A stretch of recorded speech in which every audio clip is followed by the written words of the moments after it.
And this is Nandi. Who has any idea what kind of animal Nandi is? Go ahead and shout it out for me. Ooh, I heard a lot of anteaters. I heard an aardvark. Adorable. Those adorable is the correct answer for sure.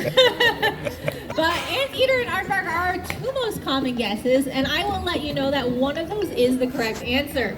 Now before we get into that, I just want to ask all my friends up front here, you are welcome to hang out up front. But if you want to be up front, why don't you come up into the sun where it's dry and go ahead and have a seat for me so that everyone behind you can see. Thank you, Tanya. Just Tanya and Jamie. There you go. Have a nice Jamie's seat. my favorite on the mic because he's got the best dad Thank you. jokes. Appreciate your cooperation. Okay, perfect. All right, good. Okay, so as I mentioned, anteater and aardvark are the two most common guesses. Now, one of those is the correct answer. If you said anteater, it's not technically wrong. They do eat ants. However, this is the animal we call aardvark. Now, who's ever seen an aardvark before? Not very many hands. They're very special to get to see. And they, as I mentioned, they are very commonly confused with anteater. That's because they have a lot of similarities. So what did y'all notice about Nandi that made you think either anteater or aardvark? Shout it out. Long nose, I heard a lot of. Long ears, absolutely. Tail, big claws, I see. Yeah, absolutely. The curved back, good observation. Yeah, so all of these things are similar between the aardvarks and anteaters, right? And that is because they have a very similar diet and a very similar lifestyle. And so they need all those similar adaptations to help them with that lifestyle. Now that big long nose is the one that most people notice. That gives her an excellent sense of smell. And what do we think she's smelling for? Food, absolutely. And what do aardvarks like to eat? Ants, that's true. Yep, just like anteaters, they like to eat ants. And you know what? Aardvarks actually specialize in eating another type of insect as well. What do you think aardvarks especially like to eat out in Africa? Ooh, butterflies. That's a good guess. Here's a hint. Termites. Yes, absolutely. So out in Africa, these aardvarks are going to be primarily eating termites. Now, of course, if you are a termite out in Africa, you'd probably prefer not to become a meal for an aardvark, right? So the termites, they build their homes called termite mounds. And we have a couple of model termite mounds up here for you to get an idea what they look like. But the real things are going to be formed by gluing the sediment or dirt together with the saliva or spit of those termites. And when that saliva dries up, these termite mounds, they end up almost as hard as concrete. So how do you suppose a hungry aardvark is able to get inside of a termite mound that's almost as hard as concrete? What does she use? Claws, exactly right. So we notice those big long claws that she has. They are very strong along with her feet. And so they are actually able to break right inside of those termite mounds. Now once they get inside of a termite mound, those termites are going to have a network of tunnels that they use to navigate throughout that mound. And how do we think she pulls the termites out of their tunnels? What does she use for that? Tongue, exactly right. She has a long, sticky tongue that is just the right tool for the job. So who would like Nandi to give us a little look at what it looks like when an aardvark cleans from a termite mound? Okay, about 7 of you can watch. Everybody else close your eyes. I'm just kidding. All right, so we happen to have our faux termite mound up here. We are going to use this to demonstrate what it looks like when an aardvark feeds from a termite mound. Now, I will let you know we are all about sustainability here at the zoo. We always want to reduce, reuse, recycle, right? So we would like to reuse our rather expensive faux termite mound again tomorrow. We will be skipping the step where Nandi breaks it. Instead, you might be able to see that we have pre-drilled some holes for her here. We are also not going to be offering her live termites today. You might notice that she is not the neatest eater. We would like to preserve the integrity of the zoo and not release a bunch of termites into the zoo. So instead, our in-house nutrition department has suggested these delicious, nutritious, live, wriggly mealworms. Yum. Who's ready for lunch and a show? The protein of the future, right? We'll save these ones for Nandi. All right, so I have some tubes that we have pre-filled up here with these delicious mealworms. I am going to screw them into the back of our faux termite mound, and Nandi's going to give us a little look at what it looks like when an aardvark feeds from a termite mound. Now, of course, before she even breaks into the termite mound, she is going to have to find those termites. Now, what does she use for that? Her nose. Yes, she has an incredibly strong sense of smell, even stronger than a dog's. And there's that tongue. We are all going to get a really good look at her tongue in just a moment here. Some of us can see it now. Good job, Nandi. All right, I want to make sure we all get a really good look at that tongue. So we're going to use our little portable termite tunnel here. I'm going to pour some more of these delicious mealworms right into the bottom of this tube. And we're going to do this once right here, and we'll do it again once right over there so everybody gets a really good look, all right? But don't blink, it goes quick. All right, so first she's going to sniff them out, and then there's that tongue. Now watch what happens when I refill this tube. Remember the first time I poured those bugs and they all fell right down to the bottom, right?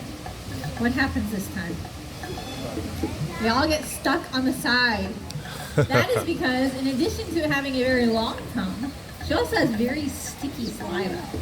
Now that's really important because Nandi here is a pretty average sized aardvark at about 130 pounds. So if you are a 130 pound aardvark like Nandi, eating pretty much nothing but bugs, you're gonna need to eat an awful lot of bugs, aren't you? As a matter of fact, the average aardvark eats about 50,000 insects every single night. So do you think Nandi wants to take the time to pick up 50,000 bugs one by one? Probably not. So that is where that sticky saliva comes in handy. So we're going to do this one more time over here. And this time I want us all to watch really closely how she's grasping those bugs. She's not going to use her tongue the way a giraffe uses their long tongue to delicately grasp it. Instead, all she does is tap her tongue to the bugs. They get stuck in that saliva and she is able to slurp them right down. It is all about efficiency. All right, now we were talking about how important those feet are for breaking into those termite mounds. Does anyone have any idea what else an aardvark might use their feet for? Walking? Any other guesses? Digging, I heard. Yeah, exactly right. So this is a burrowing species. They will dig burrows with tunnels upwards of 40 feet long and 6 feet in diameter. That is the size of a bus. And why do we think an aardvark might want to dig a burrow? So they can hide from predators, absolutely. So as I mentioned, these aardvarks are found out in Africa, and we can think of a lot of big carnivores that would like to make the meal of an aardvark, can't we? What can we think of? What predators are out in Africa? Lions, I heard. Cheetahs, maybe, yeah. Hyenas. Yeah, leopards, African painted dogs. All these big carnivores we think of out in Africa would love to take an aardvark out to lunch. So by sleeping under the ground, they are able to keep themselves safe, not only from potential predators, also from the weather. So as you might imagine, there are regions in Africa where you might find these aardvarks that can get very hot. So by digging their burrows under the ground, they are able to beat the heat. And you know what? These burrows, they are a really important source of shelter for not only aardvarks, but lots of other species that aardvarks share their habitat with as well. That is because eventually an aardvark is going to want to dig themselves a nice, fresh, new burrow. Now when they do that, they are going to leave an empty burrow behind, and other animals are able to move in. So all kinds of things like porcupines, various reptiles, even endangered species like African painted dogs and pangolins rely on abandoned aardvark burrows for their shelter. So aardvarks are doing a really wonderful job of helping to protect the species that they share their habitat with. And you know what? Protecting species is what we are all about here at the San Diego Zoo Wildlife Alliance.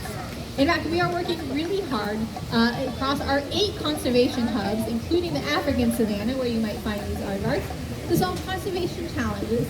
And we wouldn't be able to do any of this excellent work without your support. So just by visiting the zoo today, you are all officially allies for wildlife. Yay. And to show you just how much we appreciate that support, I would love to invite someone up to come meet Miss Nandi. Do I have any volunteers? How about in the hat here? Is there someone that wants to come take a picture for it? come around this way for me. And then if you want to take a picture, come on over as well. I'm sorry, relatives of our volunteer. If you want to come take a photo, thank you very much. What's your name? Ray, thank you for volunteering, Ray. All right, Ray's family, if you want to come on up, there's a corner right here that's going to be your best spot. Okay, Ray, you're going to come put your toes right up against this curve here. You want me to hold on to your hat? Great. Okay, Ray, do you remember those live wriggly mealworms that Nandi's eating? Yes. And you remember the really sticky spit she's using to eat it with? Yep. Ray, both of those are all over Jamie's hand right now. Are you ready to feed Nandi? Oh my goodness, you didn't even hesitate. Ray, that was a test. You passed. I'm going to let you feed Nandi. I'm not going to make you touch the bugs with a spit. All right, excellent. So wait there for 1 second. I'm going to get what we like to call our aardvark snow cone instead.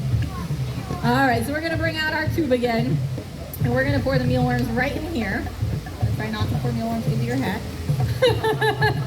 So hold on to that for me. Ray, what's going to happen right now is Nandi's going to come put her feet right here. Go ahead and switch hands for me. You're going to hold that way out just like that. Perfect. Nandi's going to come eat out of the tube. You can use your other hand to touch her on the shoulder. And the most important part, we'll go right between them. Ready? Okay, we're ready. Here she comes. Good job. And then reach out. We can't even see her eating. Ray, bonus points if you stick out your tongue. Yeah, not quite as long as Nandi's, but it's pretty good. What does she feel like to you? Kind of like hard, yeah. Kind of bristly. We've had some people say she feels kind of like a coconut or kiwi fruit. Sorry. Yeah. One person said it felt like when they didn't shave for a few days. You know all about that, right? My favorite was somebody said she felt happy. All right, Ray, thank you so much for volunteering. Here is your hat back. And to help you remember Nandi, I have a sticker of her for you. All right, let's give Ray a round of applause. Thank you for volunteering. All right, Nandi's doing a wonderful job out here, so we're going to let her head on home whenever she's ready. As she makes her way off, are there any questions I might answer? Yes. Do you have any other aardvarks here? Do we have any other aardvarks here at the zoo? So we actually have 2 other aardvarks. Nandi is actually very special because she was the very first baby aardvark born here at the zoo since the 80s. So she is very special. And we have both her mother and her father here at the zoo. That being said, aardvarks are very solitary by nature, and Nandi is now fully grown, so they live their own independent lives. Good question. Do you have a question? How old is Nandi? I should have said that. Nandi is 3.5 years old. Good question. All right, well, if you have any more questions, please feel free to come on up with those so I can get them answered. Otherwise, thank you so much for joining us here at the zoo, and I hope you have a wonderful day. Thank you. Thank you.